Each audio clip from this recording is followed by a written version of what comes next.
Herkese merhaba, Çiz ve Anlat'a hepiniz hoş geldiniz. Uzun zamandır çekmek istediğim bir video serisi vardı. Hazırsanız bugün ücretsiz sulu boya kursumuzun ilk bölümünü sizlerle beraber paylaşıyor olacağım. Konumuz sulu boyada kullanılan malzemeler. Hadi başlayalım. Bu video serisinin ikinci, üçüncü, dördüncü ve beşinci bölümleri de olacak. İkinci bölümde sizlerle beraber sulu boyada kullanılan teknikler hakkında konuşuyor olacağım. Üçüncü bölümde renk karışımları üzerinde bir çalışma yapacağız. Dördüncü bölümde de bir final çalışması yapacağız. Ve beşinci bölümde de eğer sizler isterseniz bir soru cevap videosu çekebilirim. Bu sürecin tamamen sizlerle beraber etkileşimli bir şekilde devam etmesini istiyorum. Bu yüzden lütfen kanalıma abone olmayı ve yorumlarda aktif olarak beni desteklemeyi, sorularınız varsa sormayı, merak ettiklerinizi benimle paylaşmayı unutmayın. Siz değerli takipçilerimin bir açık kaynak olması adına paylaşıyorum. Biliyorsunuz ben aynı zamanda online workshoplar da düzenliyorum. O workshopların her birinde öncesinde sulu boyada kullanılan malzemeleri tanıtıyordum. Aslında benim gayretim, bu sanat malzemeleri biliyorsunuz çok pahalı. Gerçekten neyi nasıl kullandığımızı bilmemiz, öğrenmemiz çok uzun zaman alıyor. Deney yanıla öğreniyoruz çoğu zaman. Hem bana gelen soruları cevaplamak hem de sizlerin altında bir açık kaynak, bir kütüphane oluşturmak. Hazırsanız şuraya kısaca bir liste oluşturalım ve daha sonradan tek tek ayrıntılı bir şekilde bu listeyi cevaplandıralım. İlk ve esas en önemli maddemiz bir sulu boyamız. İkinci malzememiz sulu boya kağıdı.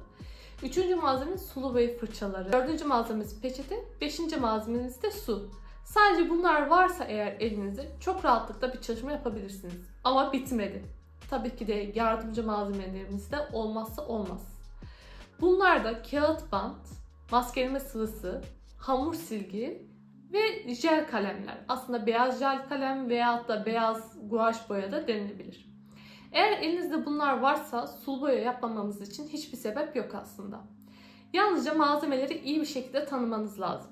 İlk önce sulu boya hakkında konuşalım biraz. Sulu boya adı üstünde suyla karıştığı zaman pigment olan bir boya türü. Sulu boyalar da kendi içerisinde ikiye ayrılıyor aslında. Bir tüp boyalar, bir de ikinci seçenek olarak tablet boyalar var. Tüp boyalar aslında genelde daha az tercih ediliyor biliyorsunuz. Ama tüp boyalar tablet boyalardan daha pigmentasyonu yüksek boyalar.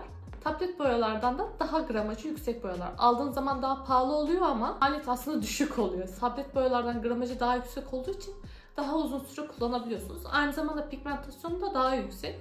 Yalnızca onu biraz taşıması, saklaması biraz sıkıntı olduğu için genellikle fazla tercih edilmiyor. Elimde bazı sulu boya tabletler var tabii ki de. Ben bunları sizlerle paylaşmak istiyorum. Çünkü bana en çok gelen sorulardan birisi ne almalıyım, hangisini tercih etmeliyim, siz hangisini kullanıyorsunuz oluyor. Ben de sizlere aynı zamanda buradan biraz bahsetmiş olayım. Hangi kağıtları, hangi boyaları, hangi fırçaları kullandığımı. Ben ilk başlayanlara, daha sonra profesyonel hayatta çalışacak olanlara hiç fark etmez. Tek geçeceğim boya Van Gogh. Van Gogh'un sulu boya paletini ben çok beğeniyorum. Çünkü yanında şöyle gördüğünüz çıkarabilir plastik bir paleti de var. Urban skeç yapmayı çok seviyorum biliyorsunuz. Bir sürü urban skeç yapıyorum dışarı çıktığım zaman. Elim hep bu palete gidiyor. Kullanımı, taşıması çok kolay. Renklerin pigmentasyonu çok güzel. Aynı zamanda benim elimde şöyle bu da White Night serisinden bir palet var. Ben bunu çok seviyorum biliyorsunuz. Eşim bana Rusya'dan almıştı. Pigmentasyonu çok yüksek, çok kaliteli, profesyonel boyalar. Şimdilik elinizde bunu almanıza gerek var mı bilmiyorum. Eğer yeni başlıyorsanız. Bence ilk önce sulu boyada gerçekten ilerledikçe ihtiyacınız her neyse ona göre devam etmeniz lazım. Aslında bu Rusya'da öğrenci boyası olarak diye geçiyor arkadaşlar. Üzgünüm ama.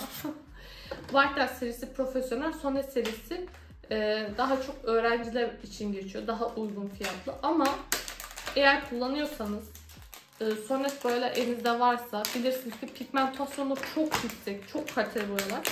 Sadece Sonnet boyanın hakkında diyeceğim tek şey palet olmadığı için biraz sıkıntı. Görüyorsunuz kağıt bir palette saklanıyor bunlar.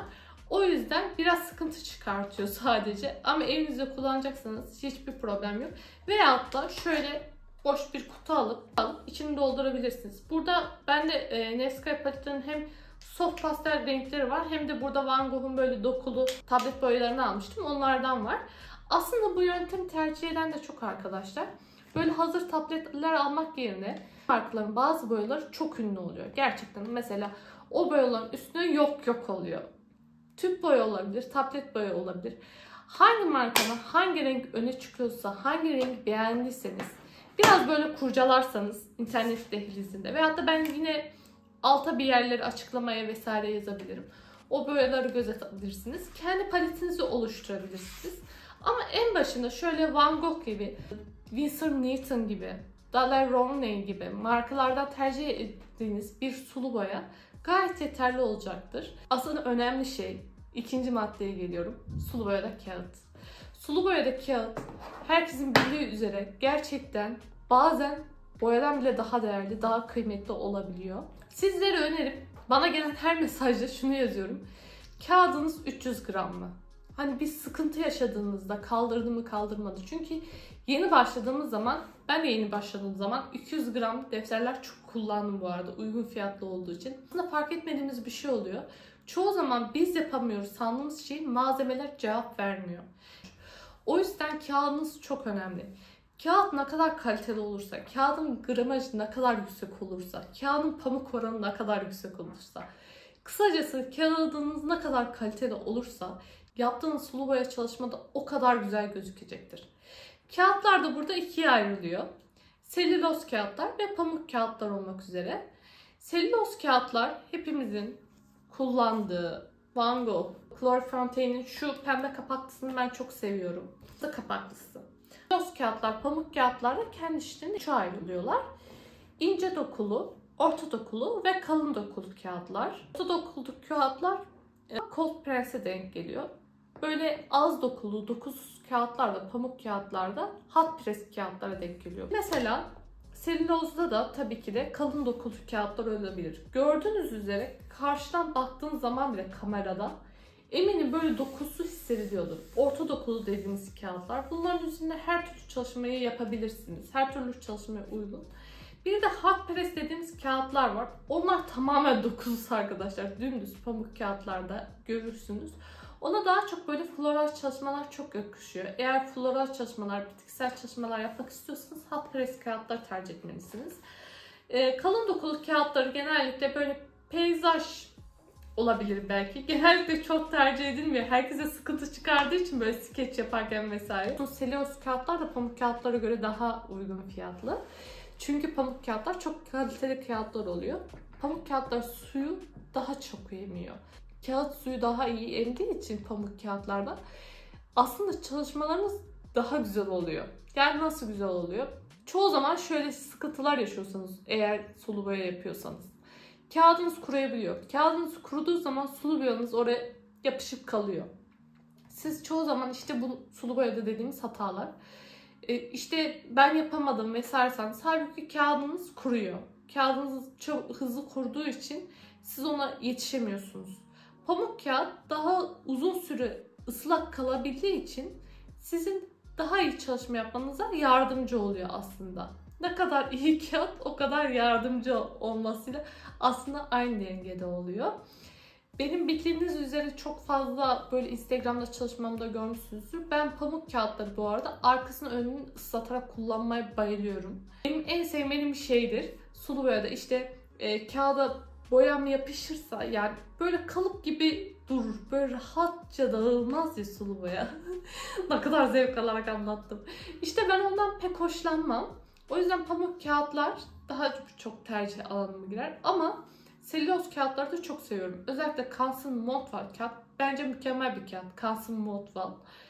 Eğer edinebiliyorsanız onu edinmenizi veyahut da bunu edinmenizi öneririm. Bunun yanında benim gördüğünüz, onları da göstereyim. 2 tane sketchbook'um var. Ben sketch yaparken genellikle ben bu sketchbook'larını kullanıyorum. Bu kağıtlarda mesela 200 gram kağıtlar. Daha demin size dedim ya hani 300 gram kağıttan aşağı kullanmayı vesaire diye.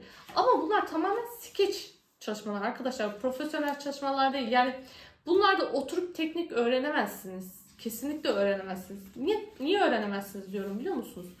Çünkü teknik öğrenebilmeniz için yaptığınız şeyin farkında olabiliyor olmanız lazım. Yani bunu ikinci bölümde konuşacağız zaten. Ben zaten bu teknikleri vesaire size aktarırken de bir çalışma üzerinden aktarıyor olacağım. Yani eğer mesela diyelim ki siz beton ve teknik öğreniyorsunuz, tamam mı? Bir 200 gram defteriniz var elinizde veyahut da şunun gibi mesela burada 180 gram Thales markasına ait bir sketchbook. 80 gram bir kağıt mesela.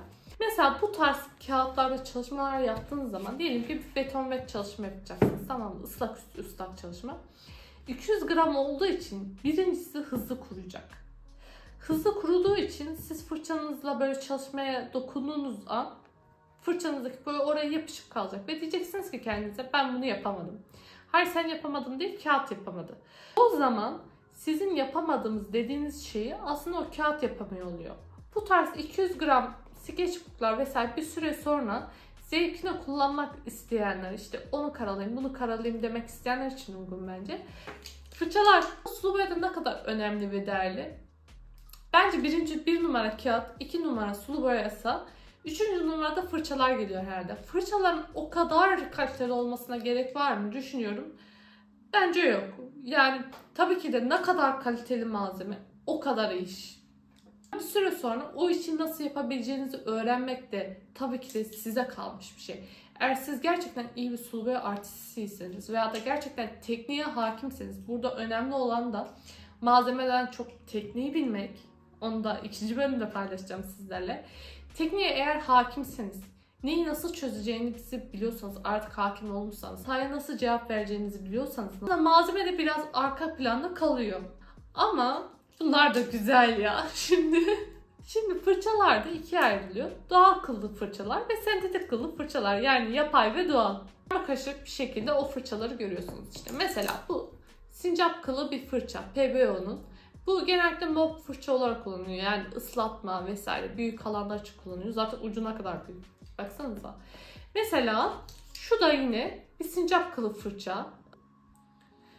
Sincap kılı fırçalar nasıl oluyor? Şu da Çin fırçası. Bu da sincap kılından diye tahmin ediyorum, Çin fırçası da. Şimdi doğal kıllı fırçaların sentetik fırçalardan farkı şu oluyor tam olarak. Çok daha yumuşak oldukları için doğal kılıf fırçalar tıpkı aslında pamuk kağıtlardaki gibi biliyor musunuz? Suyu daha iyi emiyor, boyayı daha iyi emiyor, daha iyi hapsetiyor ve daha iyi iş çıkarmanıza yardımcı oluyor. En kaliteli sentetik fırçalar bu Van Gogh'un 191 serisine ait bütün fırçalar. Eğer yeni başlıyorsanız sulu boyaya bunun bir 3, 6, 10 numarasını almanızı böyle en ince, orta ve kalın. Bu üçünü alırsanız eğer tamam. Bu gerçekten size gayet güzel çalışmalar yapmanıza yardımcı olur. Bir de bronzun 123 serisi. Bunun da 12 numarası ama ben 6 ve 8 numarasına bayılıyorum. Bence gerçekten çok iyi fırçalar. Ben sincap kılını bu arada o kadar çok kullanmıyorum arkadaşlar. Bu tamamen sizin yaptığınız çalışmalara bağlı. Eğer illüstrasyon yapıyorsanız sincap kılını da biraz zor. Çünkü şöyle çok fazla yumuşak olduğu için ben ne seviyorum biliyor musunuz? Ucunun böyle suya girip çıktığı zaman sivrileşebilmesini çok seviyorum ben. Eğer bir fırçanın ucu benim için sivrileşiyorsa o tamamdır benim için. Aslında bu tamamen de kişisel deneyimle alakalı bir şey. Yani nasıl çalışmalar yapmak istiyorsunuz? Nasıl çalışmalar ortaya çıkmasını istiyorsunuz?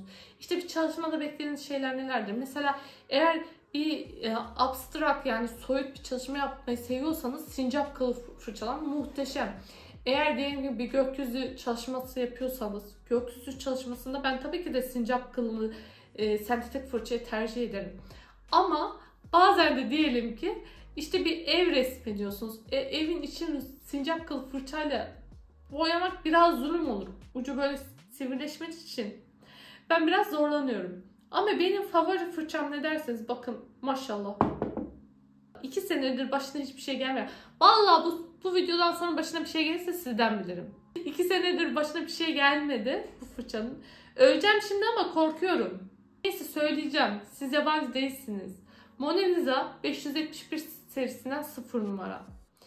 Bu arkadaşlar mükemmel bir fırça. Parasının sonuna kadar hak ediyor. Eğer gidip böyle iyi bir fırça alacaksınız diyelim ki işte.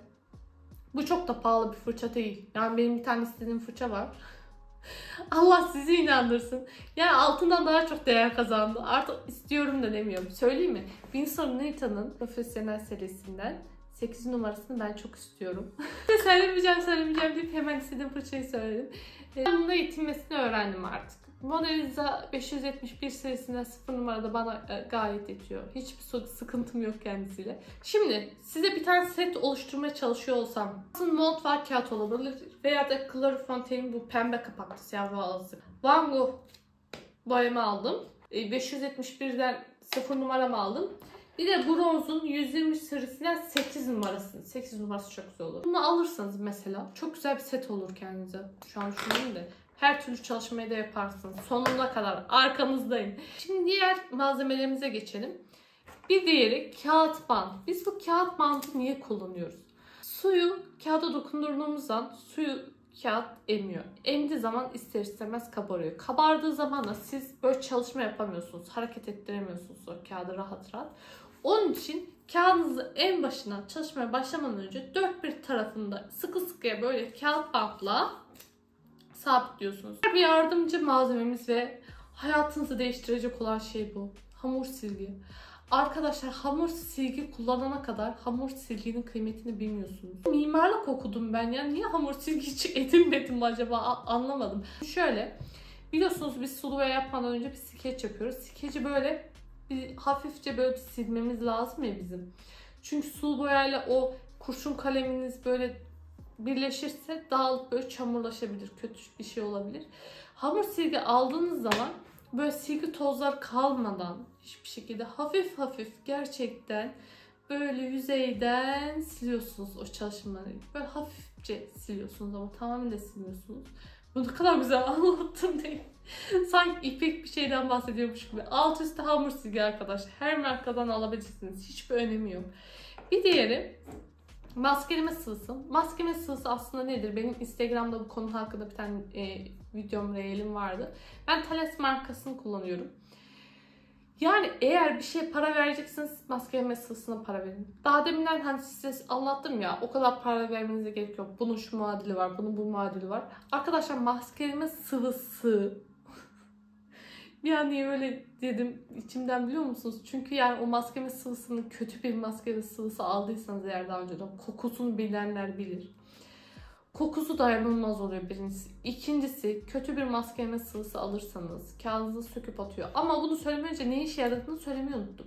Hani bazen şey istersiniz ya kağıdınızda böyle beyaz bir boşluk kalsın. Ben işte arka planı tamamen yapayım ama orası boşluk kalsın istersiniz. İşte maskeleme sıvasıyla bırakıyorsunuz o beyaz boşluğu. Biliyorsunuz sulu boyada kağıdın beyazını kullanmak çok çok önemli. Hayati bir şey. Çünkü sulu boyada beyaz boya yok. Bunu nereden sağlıyorsunuz? Kağıdın beyazını kullanarak sağlıyorsunuz. Çoğu zaman da katman katman üst üste yaptığınız için o kısımları beyaz bırakmak çok zor olabiliyor. Bunun için yardımcı olan malzeme maskeleme sıvısı. Maskeleme sıvısını da sabunla kullanın arkadaşlar. Yoksa fırçanızı mahveder, katleder. Ne yapıyoruz? Bunun hakkında güzel bir reelim var. Hemen açıp buna bakıyorsunuz ya da ben buradan size kısaca anlatayım. İlk önce fırçanızı ayrı bir su kabına alıyorsunuz. 2 bardak suda. Bu diğerinde. Kendi normal boya kullandığınız suyla karıştırmayın sakın. Önce ona batırıyorsunuz fırçanızı. Sonra sabunla, katı sabunla hemen böyle bir fırçanıza yediriyorsunuz. Sonra maskeleme sıvısı. Sonra maskeleme sıvısını kullandıktan sonra fırçanızı temizliyorsunuz. Sabun. Aynı ritüelde devam ediyorsunuz. Böylece fırçanızın ucunda maskeleme sıvısı birikmeyecek. Çünkü biliyorsunuz maskeleme sıvısı ona yapışıyor ve çıkmıyor. Fırçanızı katlediyorsunuz. O yüzden iyi bir fırçanızı kullanmadan bunu kullanmanızı öneririm. Yani maskeleme sıvısı kullanırken iyi bir fırça kullanmayın arkadaşlar. En gözden çıkardığınız fırçayı kullanın. Ne olur ne olmaz. Diğer yardımcı malzememiz geçirmeyen bir tükenmez kalem olması önemli. Skeç yapacaksanız özellikle ve hatta çalışmanız bittikten sonra birkaç detay eklemek istiyorsanız bu çok yardımcı oluyor. Ve bir de beyaz detaylar eklemek için önemli olan 2 şey. İsterseniz beyaz jel kalem de kullanabilirsiniz. İsterseniz beyaz guaj boya, akrilik boya da kullanabilirsiniz. Bu tamamen size kalmış bir şey. Bunları da niye kullanıyoruz? Biliyorsunuz sulu boyada beyaz yok. Daha demin de söylediğim üzere sulu boyada beyaz boya yok. Bu yüzden de biz bu 2 seçenekten birisini kullanarak detaylar, pırıltılar ekliyoruz. Bu detayları böyle minik minik ekledikçe çalışmamız daha kaliteli gözüküyor. Burada olmayan bir ögemiz var, peçete. Peçetemizi unutmuyoruz. Bu madde de su. 2 bardak su kullanmaya dikkat edelim. Neden 2 bardak su kullanıyoruz? Fırçayı böyle temizliyoruz. Boya onu akıyor ya, temiz su kullanmamız gerekiyor. Diyelim ki kağıdı ıslatacağız. O zaman boyalı sudan kullanırsak eğer kağıdımızda böyle lekelenmeler, kötü boyalar olabilir. O yüzden 2 bardak su kullanıyoruz. Birisi temiz su, birisi kirli su. Böyle kullandığımız zaman sulu boyamız daha kaliteli olacaktır. Evet arkadaşlar, benim paylaşacağım malzemelerin hepsi bu kadardı. Umarım izlerken keyif almışsınızdır. Yine sorularınız varsa yorumlarda lütfen benimle paylaşın. İkinci bölümde sizlerin bu sorularına cevap veriyor olacağım. Şimdiden videomu izlediğiniz için çok teşekkür ederim. İkinci bölümde görüşmek üzere. Hoşça kalın.